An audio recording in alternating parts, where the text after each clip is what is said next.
In our country, about 41% of the homeless are comprised of family members. Now we're talking moms, dads, and kids. There are so many families in our nation that are homeless that this has actually lowered the average age of a homeless person to 9 years old. The average homeless person is a 9-year-old child. You know, a lot of times when we think of the homeless, we have images in our mind of who the homeless are. Maybe these are images of people that we may see personally, that we might identify, okay, there's a homeless person. Or it could be images that we see through the media. You know, a lot of times we think of someone who might be kind of disheveled, maybe wearing old or raggedy clothes, maybe someone begging for money on the street. You might think of someone who might be kind of dirty or smelly, maybe someone pushing a shopping cart around with a bunch of bags in it. Maybe someone sleeping in a park or in a train station or under a viaduct. You might think of someone sitting on the sidewalk drinking out of a paper bag, and you can probably guess it's not Coca-Cola. You know, a lot of times these are the images that we have in our mind of who the homeless are.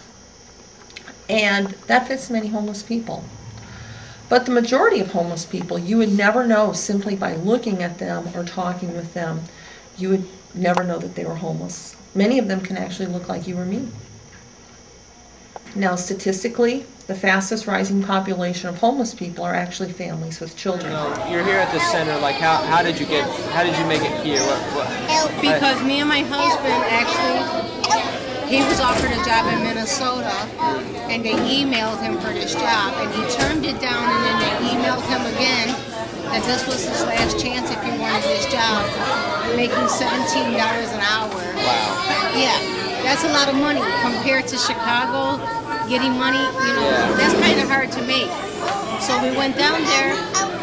He worked a week, and they did a background check, and they went back on. We did 8 years, and because he had a felony in 2000, they let him go. And the job, after that, it was hard for him to get a job. Right. And without having a car, we couldn't really get around there. Yeah. So we ended up coming back to Chicago, hoping to find something. Now, say a family on welfare, and I'm not saying everyone's on welfare, okay? But I have to tell you, I don't know anyone who gets rich off of welfare, despite many myths that people have.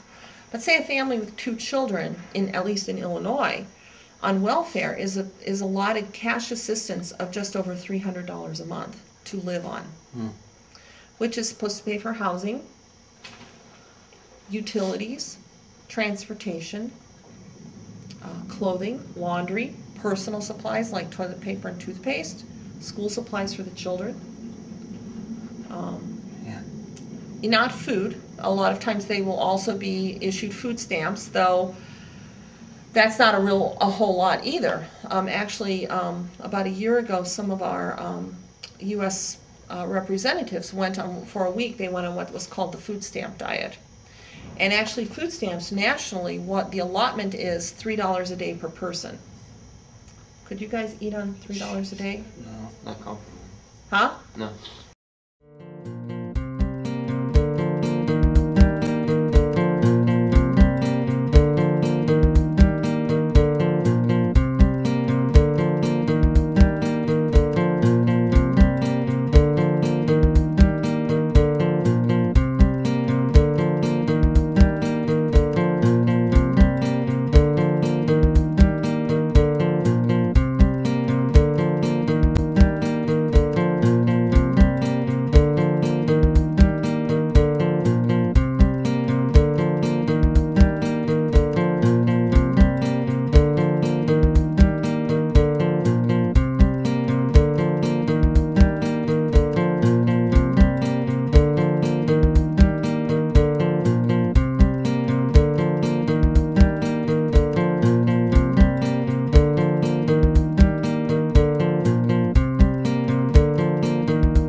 person I talked to, his name was Mike. It was a really cool story. You know, Mike, he's talked about him and his wife used to be ex-drug dealers and things like that. And he actually lives in a home.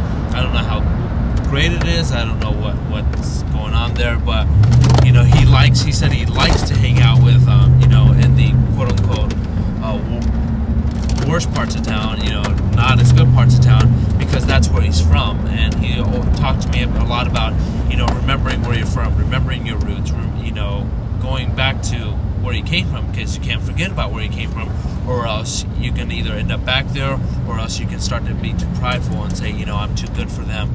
And he's talking about how his wife was kind of like, you know, I don't want anything to do with that part of the neighborhood, you know, that's a bad part of the neighborhood. I'm afraid I'm going to relapse and do this and do this, and go back into drugs. We met a family actually. The boy's name was RC. His sister's name was Megan. He had a younger brother who was 8, and had just had a new baby who was 3 months old. Can't pronounce their names. But it was cool to meet them. Like, from seeing them when they were standing in line, like I assumed, like, you know, he was with her, like they had the kids or something. But it actually turns out that they're all brothers and sisters, which is really cool. They ended up in that situation. Their mom was evicted. You know, she works, so when we met them, it was just them by themselves. So Kristen, what did you do today? I helped serve lunch today, and then we stayed in the kitchen, and I sliced bread, desserts, meat, seasoned meat. I just see all these families, and I wonder how many, like, my mom and dad had me when they were 16 and 18, and then they got married a month after I was born, and they lived with my grandparents until I was over a year old. And I wonder what would have happened to us if my grandparents wouldn't have been willing to take us in and give us a home. Would you like to share a story about it, somebody you met or somebody you saw or anything, just a story about your dad? Yeah, I think the story that stuck with me the most, and it actually wasn't even a story at all, it was just watching and observing, is when I was in line and I was serving the food to the people that were coming in, and there's just this quiet, meek little Asian woman that came through, and you know, she didn't say very much at all, and she just looked so scared, and you know, she just looked out of place, and that just really got to me, because you never know, you know, what she goes home to, if she even has a home. You don't know what she deals with, and that just really completely broke my heart today. What's something just about the people? What did you notice more than anything about, just because you really got to see people eating and interacting? What was something you noticed about the people? One of the big things I noticed is, you know, I had this image and this view of homeless people as these, you know, the stereotype of raggedy clothes and, you know, these smelly people and just obnoxious, and when they got there, most of them were, you wouldn't be able to tell that they were even homeless. They were just like me. They were just like you. They were just normal people who, you know, may have just been down on their luck. Why don't you go ahead and tell us a little bit about what you did today? Well, what I did today, let's see, I closed envelopes, helped cut like 1 billion steaks in the kitchen. It really did feel like 1 billion steaks. And in between that, got to see a lot of people that really were in any sense normal. Not really, the only thing that really seemed to separate them was the fact that they were homeless. Although, if I had not known that, I would probably consider them just another normal person off the street. In your current situation, what do you feel like when you look at people in their situation? What do you think? Well, I can't really say I can really completely understand and sympathize with them, because I haven't really gone through what they've gone through. It's almost like if you were to tell me your testimony, it'd be very difficult to get in your shoes, but I could understand from my experiences the best I could how you ended up going through life and that sort of stuff.